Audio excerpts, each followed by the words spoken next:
Good morning, everybody. Welcome back to Installment of Scott Selections here for Friday, May 5th. For again today's play of the day, quick recap of what happened yesterday. We had a nice winner in hockey with Morgan Riley over half a point at minus 140 on FanDuel. Never in doubt, took less than 3 minutes to cash.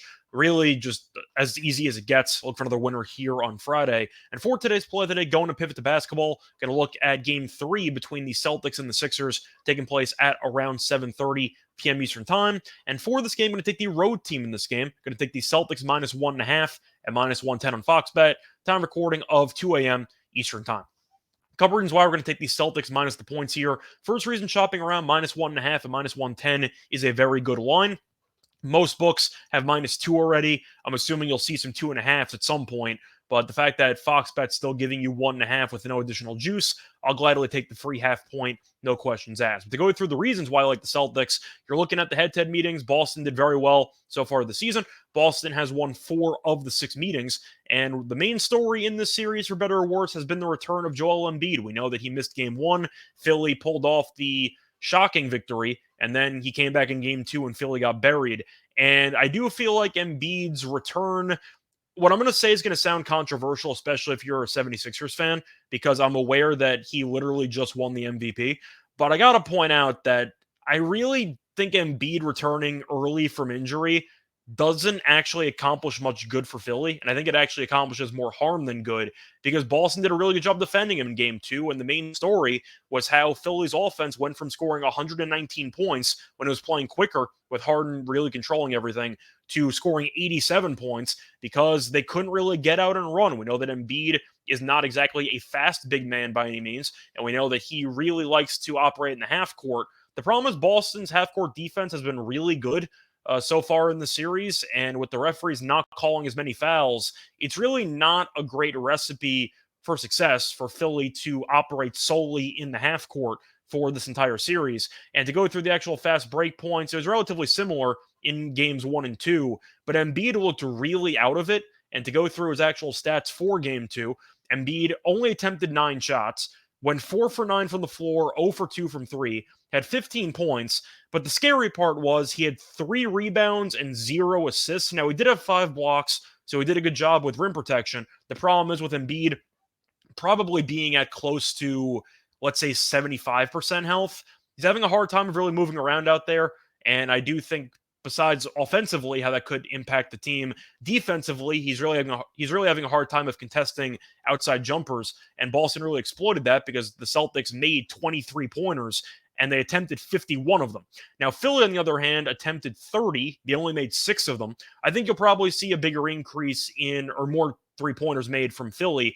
But I do think Boston, though, is really going to make Philly's defense miserable by just constantly stretching out the defense and trying to attempt a bunch of threes. And with Embiid kind of having to sacrifice that, Boston might get a bunch of wide open threes in this game, and it might be shooting practice for them. So I do think Philly might end up trading 2s for 3s, which isn't exactly a good recipe to win this game. But to look at the actual supporting cast for Embiid, nobody really stepped up. Tobias Harris was decent in game 2 at 16 points on 7 of 12 shooting.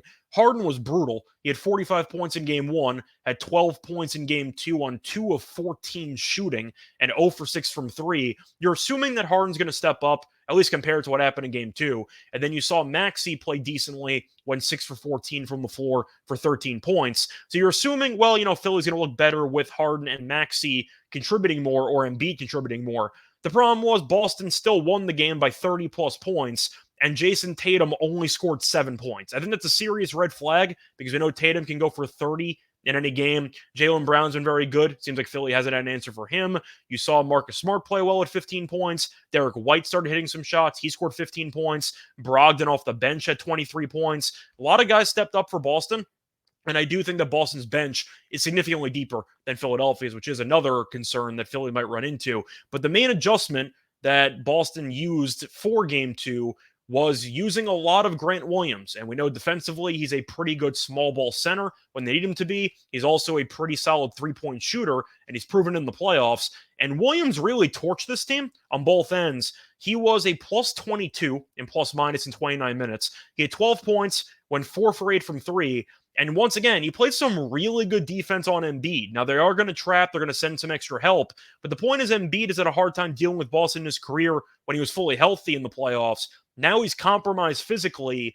And I know Harden had 45 in game one, but I'm sure a lot of people still doubt him on a game in, game out basis because of his playoff resume or lack thereof. The point is, I think that Boston's the much better team, and it seemed like Boston really just overlooked Philly when they went up by a decent margin in the middle of game one, and they allowed Philly to come back. But with Embiid being below 100%, and with Boston really just experimenting with the lineups and finding something with Grant and Williams, I just think Boston has too many weapons. I think Boston, for the rest of the series, might win the next three games. I'm just going to throw it out there. I thought going into the series that Boston would kill this team. I thought they'd probably win in 5 or 6. Philly winning game one was a surprise, but I was not shocked at how well Boston defended Philly once Embiid returned. And if you want some historical trends here, Embiid historically has been locked up pretty badly by the Celtics in the playoffs. Embiid is 1-9 straight up in his playoff career against Boston, and the Celtics have also done very well in the head-to-head. The Celtics are 6-1 ATS in the last 7 meetings, but you're looking at the recent games between these teams, and once again, game one, kind of a weird circumstance game where you might want to toss that game out for the rest of the series because once again, with Embiid in the lineup, I don't really know what you can learn from game one. But the last game that Philly actually won with Embiid in the lineup was the final regular season game, which occurred on April 4th. Having said that, Embiid ended up dropping 50 plus points in that game. He went 20 of 25 from the floor. I think it's safe to say that Embiid's not going to be dropping 50, probably not going to be dropping 40, might not even drop 30 based on how limited he's looked physically. And once again, Philly won that game by 2 despite Embiid scoring 53 points. I just think that Boston's a really bad matchup for this team.